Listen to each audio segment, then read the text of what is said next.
Alright, so we've got a quick example here with a current-controlled current source. So we can see here it has a diamond shape. It's the shape of a dependent power source, whereas here we have the circle shape, which means it's an independent source.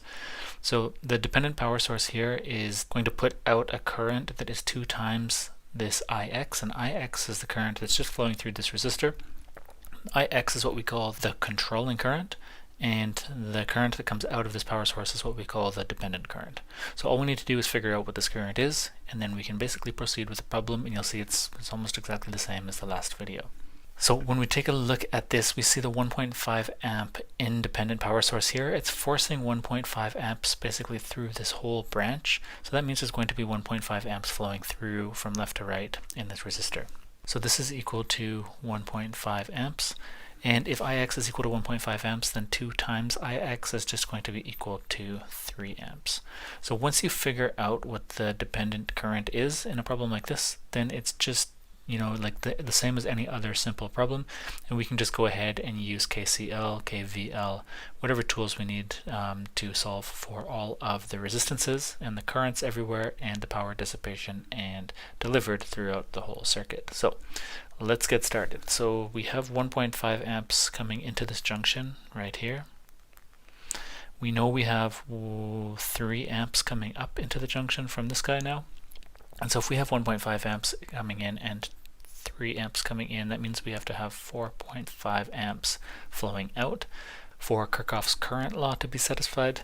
So this 4.5 amps then is going to pass through this whole branch, which means we're going to have 4.5 amps passing through the resistor and also 4.5 amps coming into this junction. Now again, we know that there's 1.5 amps in this branch coming through because of the independent power source, so there has to be 1.5 coming through this way. So we can label that on as well as 1.5 amps. And then if we have 4.5 amps going in, 1.5 amps coming out, then we still need to have 3 amps coming out for KCL as well. So we can label that on as 3 amps. You also could have seen that we know there's 3 amps here, and this is the same branch, so 3 amps gets forced through based on the condition up here. Okay, let's take a look at the voltage drops across each resistor now. So let's look at this one first. We know the current is going from left to right. So that means, because of the passive sign convention, it's going to have a polarity with the positive on the left side and negative on the right side. And then we can apply Ohm's law, which is V equals IR. And so the voltage is just going to be equal to the current, which is just 1.5 amps times 3 ohms. And that gives us a voltage drop of 4.5 volts. We can look at the next one around here as well and see that this has to be the positive and negative side. And when we apply Ohm's law, V equals IR, we're just going to see that we get 4.5 amps times 0.5 ohms for a total voltage drop of 2.25 volts. Now that is the voltage drop from this node to this node, or basically this point, but this is all one node up here, everywhere that I'm just selecting. So that is 2.25 volts higher than this point, which is all electrically common to these things, so this forms one node as well. So that means this point here is also 2.25 volts less than this point. So we can label this on as well as plus and minus, and this voltage actually applies to both.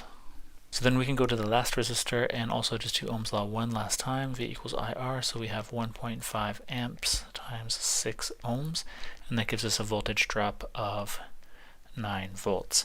This is going to be the positive, and this will be the negative side because the current is entering into the positive side of resistors. So we have the voltage drop across every element except for the independent power source, and we can figure this out a few different ways. The way that I like to do it is just draw a ground on. You can experiment a little bit about where you place it. I know, just because I've already done this problem, that it's going to go here.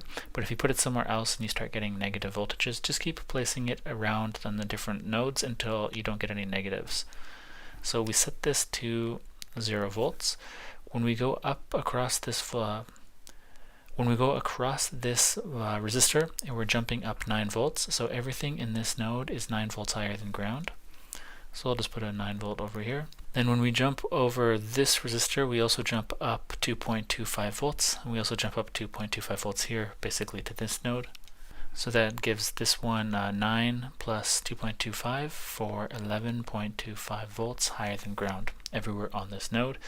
And then when we come across this resistor, we jump up another 4.5 volts, and that puts us for a total of 15.75 volts for this node, higher than ground. So really we have plus and minus here, and that's 15.75 volts.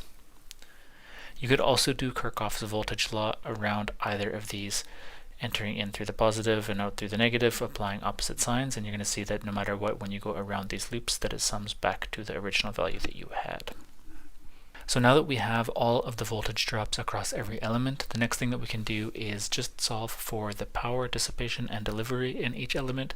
So let's start with the power dissipation of the resistors. The expression for power is equal to P is equal to VI. This can also be written as P is equal to I squared R, and we can also rewrite P as V squared over R. Any of these will do, but I find it just generally easier to use P equals VI as we don't have this squared term in here. So let's just take each resistor one at a time. Let's start with the top left one. It's 3 ohms. So the power dissipation across that is going to be the voltage, which is 4.5 volts, times the current, 1.5 amps, and then that means that we have a power dissipation there of 6.75 watts. Let's take the resistor in the right side next. So we have power is equal to the voltage is 2.25 volts times 4.5 amps, and that gives us through the 0.5 ohm resistor power dissipation of 10.125 watts. And then for the last one, the 6 ohm resistor, the power dissipation there is just going to be the voltage, 9 volts, times the current, which is 1.5 amps. And that means we have a total power dissipation at that guy of positive 13.5 watts.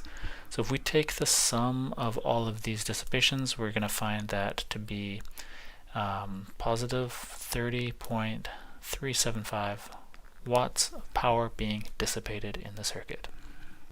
We can also check the power being delivered to the circuit in the 2 power sources, and we can apply the same formulas. So if we take a look at the 1.5 amp independent source first, we can just write that its power is also equal to the voltage times current, which is equal to 15.75 volts times negative 1.5 amps. We use negative because the current is flowing into the negative terminal, and this becomes a value of negative 23.625 watts. We can also check the power delivery at the dependent power source, so it's also P equals VI, and that's just going to be equal to the voltage drop, which is 2.25 volts times negative 3 amps, because again the current is entering in through the negative terminal. And this just sums up to negative 6.75 watts. And if we add those together and take the sum of them, we also get negative 30.375 watts. So negative indicates that power is being delivered, and positive indicates that power is being dissipated. But in the overall circuit, the power delivered and dissipated should be equal, or basically net out to 0. So yeah, that's just an example of a current-controlled current source. Basically all you have to do is once you find the dependent current, then you just treat it like any other problem with multiple power sources. So yeah, that's it. I will see you guys in the next video, and we'll go over another example with a different dependent power source.